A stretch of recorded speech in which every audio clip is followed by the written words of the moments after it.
What's up, guys? Monday Night Raw review. We got a 2-hour Raw, and now that I'm seeing the 2-hour Raw, you know what Raw should try? I know they got a lot of people, a lot of crew, a lot of wrestlers that need to, get paid, but they should try to experiment and do a 1-hour Raw. They already do live event shows, like they just until I'm not even saying they can do this 1-hour Raw forever. Just do it till y'all get to Netflix. I think we deserve a little bit of a break, and I think as an old head, I'm thinking as like an old head fan, not a young head fan. And I like that the kids get like 3 hour Raw and stuff because I look at it from like when I was a kid's point of view. I loved 3 hour Raw, but now I also want to look at it from an adult's point of view.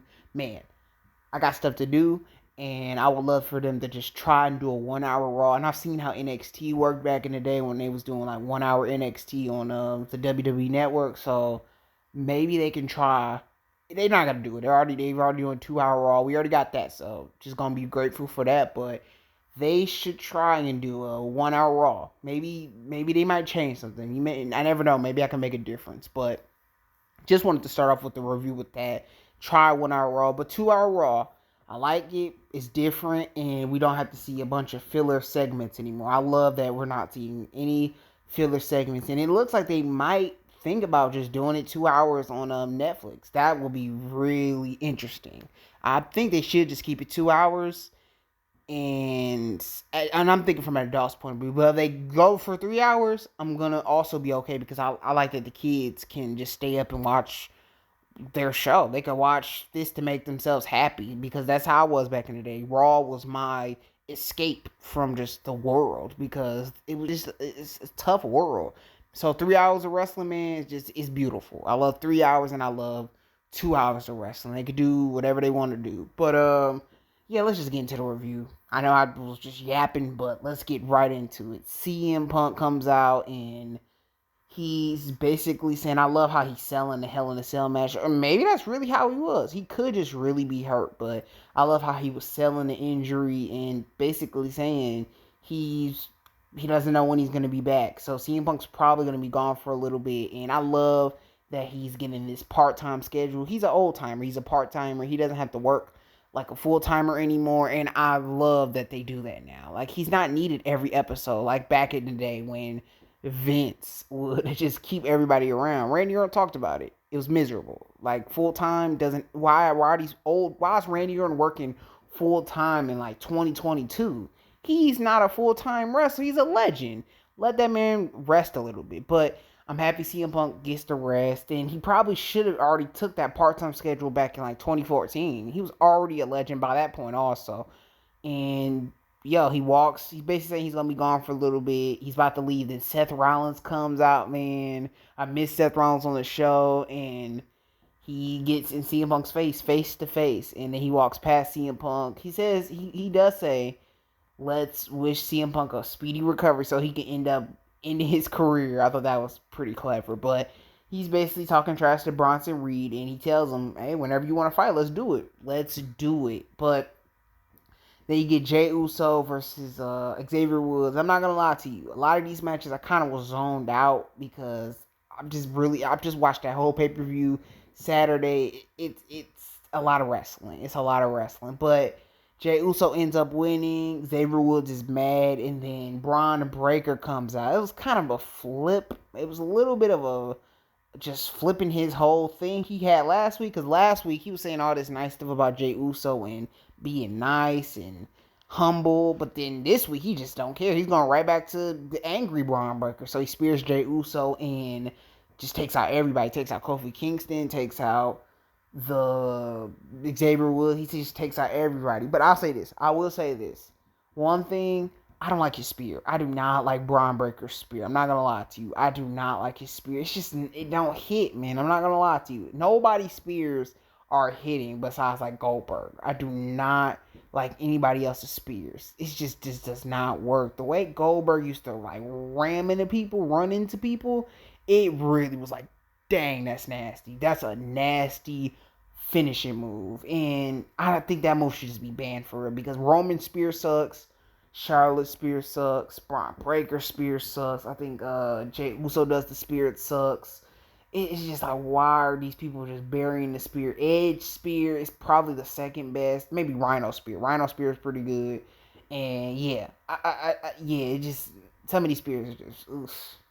But let's continue with the show. I think the Fusion, the whatever Shayna Baszler's group, they have a match. Don't care. I'm not gonna lie to you.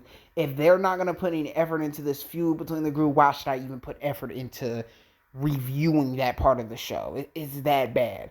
But let's continue. You had a match between Sheamus and Pete Dunne, and Sheamus ends up winning the match. Like I said, I kind of was zoned out during these matches. That was a match I was kind of zoned out because I feel like they've been feuding for so long.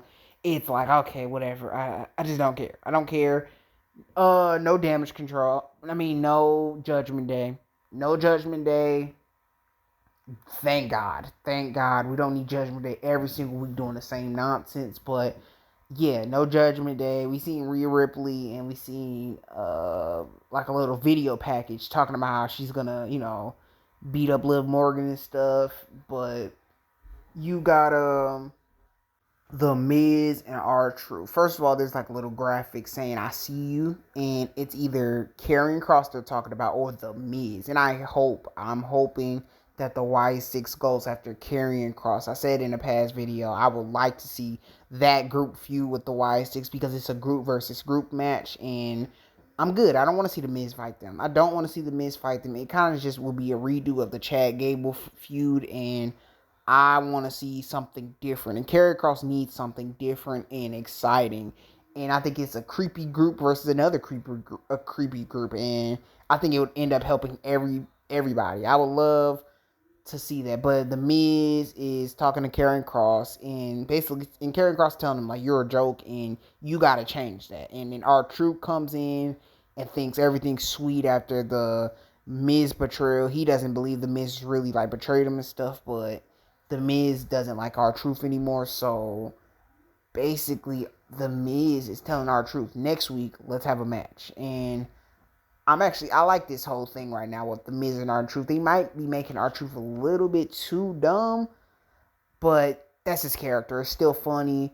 The Karrion Kross character is really kind of heating it up. It's kind of cooking a little bit. I kind of like his character. He never loses. He doesn't really have matches, but he's just on the sidelines manipulating everything, and he's changing Xavier Woods, changing the Miz, and I'm kind of liking where they're going with the Karrion Kross thing, and I hope he's gonna face the Y6 or whatever. And I hope they actually win one match against the Y6, then the Y6 ends up beating the Final Testament. I would like to see the feud between those two. But then you get to the main event, Sami Zayn versus Gunther.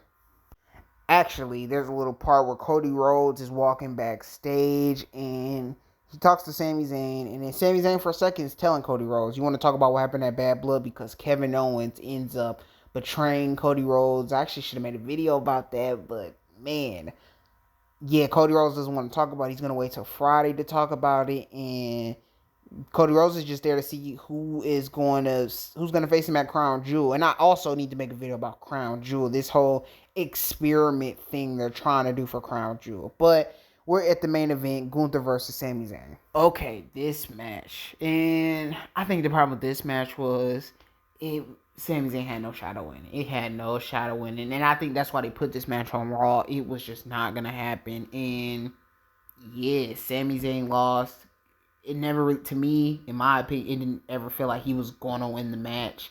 And I did like the part where he kicks out at one, but yeah, it just never got to that point. Like, oh man, he really can win this. And Jey Uso just had that moment like 2 weeks ago where he won out of nowhere and it was hype. So yeah, Sami Zayn had no shot of winning, and Gunther ended up winning the match. So that's my Raw review. Tell me how y'all feel about Raw, and I'll see you on the next video. Anime Boom out, peace. Dang, I didn't really care to talk about it, but so Cody Rhodes, Gunther, they face to face at the end of the show, but then they showed that Crown Jewel graphic. They are trying way too hard. At first I really wasn't gonna talk about it, but after I seen the graphic and stuff, and them trying to really like have this match between Cody Rhodes and Gunther at Crown Jewel and stuff, they're forcing it way too hard to push Crown Jewel.